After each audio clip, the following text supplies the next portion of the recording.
Bonjour à vous les Français. Après la tribune de militaires et généraux dénonçant le délitement du pays, l'Institut de sondage Louis Harris, en partenariat avec LCI, a publié une étude sur l'opinion des Français. Quelques journalistes, dont Maurice Chaffran, trouvent cela effrayant.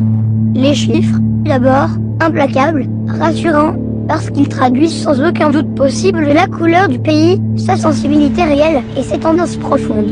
64% des sondés ont entendu parler de cette tribune. 58% soutiennent les propos des militaires. Ce chiffre est déjà impressionnant, mais il est indispensable de le détailler pour mieux prendre conscience de la psyché collective. 84% des citoyens ne supportent plus l'augmentation de la violence. 73% estiment aussi, à l'instar des militaires pétitionnaires, que le pays se délite. 74% sont persuadés que le néo-antiracisme provoque le racisme. 86% dénoncent la non-application des lois dans certaines villes. De 73 à 86%, la quasi-totalité des Français reprennent donc à leur compte la vulgate sécuritaire et régalienne, y compris un nombre élevé parmi les partisans des Verts, des différentes composantes social-démocrates et même parmi ceux attachés à la France insoumise. Ces derniers voteront Marine Le Pen, car les interventions des militaires ne leur sont pas étrangères. En réalité, ces 5 pourcentages-là, aussi élevés soient-ils, ne sont pas surprenants. Parce que les Français, et pour cause d'abord terroristes, sont plus déterminés que jamais. Les chefs politiques s'inscrivant dans le cercle de la raison démocratique, toute sensibilité confondue, et Jean-Luc Mélenchon y appartient lui aussi, reste pour l'instant incapable de trouver les mots, le ton et les mesures à approprier, ne serait-ce que pour commencer à rassurer l'opinion publique. Il y a un sentiment de perte de contrôle sur le régalien, souligne le politologue et sondeur Jérôme Fourquet, l'impression que ça flotte, la crainte d'une dislocation du pays. En creux, la lettre des généraux exprime le procès en défense vis-à-vis de l'exécutif. Mais pas seulement. Elle vise également l'ensemble des responsables et des élites.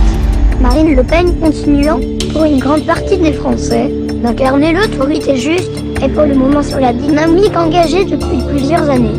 À l'origine de ce sondage, une pétition publiée sur le site de l'hebdomadaire Valeurs Actuelles. Un pensum rédigé et signé par quelques généraux et militaires, pour la plupart à la retraite. Exerce-t-il la moindre influence sur les militaires d'active? Fort faible, négligeable, assurent les journalistes engagés avec la REM, dont son confrère de l'opinion, Jean-Dominique Merchet.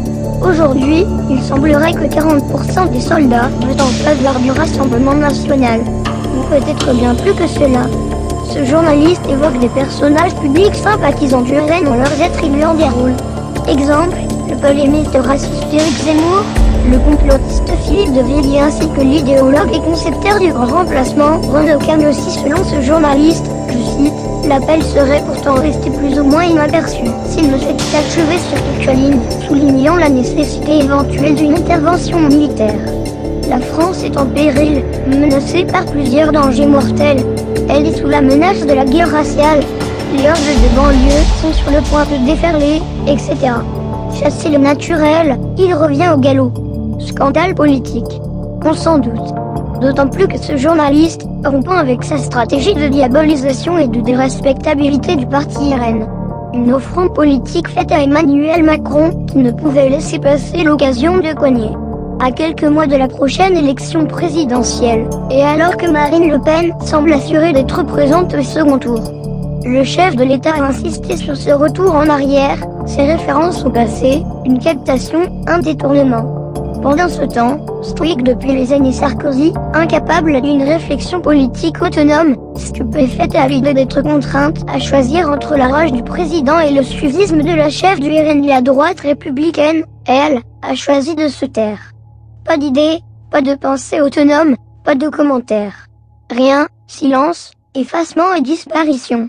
Quant aux différentes gauches, elles ont aussitôt dénoncé un texte putschiste et exigé que ceux des signataires, qui pouvaient être sanctionnés, le soient au plus vite. Une démarche à la fois antipatriote et antisécuritaire, le souvenir de la tentative du coup d'état des généraux d'Alger en avril 1962 étant encore vivace dans l'histoire nationale. La gauche et des gaullistes se sont empressés de faire ce rapprochement. Faites-vous votre propre opinion sur le sujet. Et n'oubliez pas, la vérité des pays est ailleurs.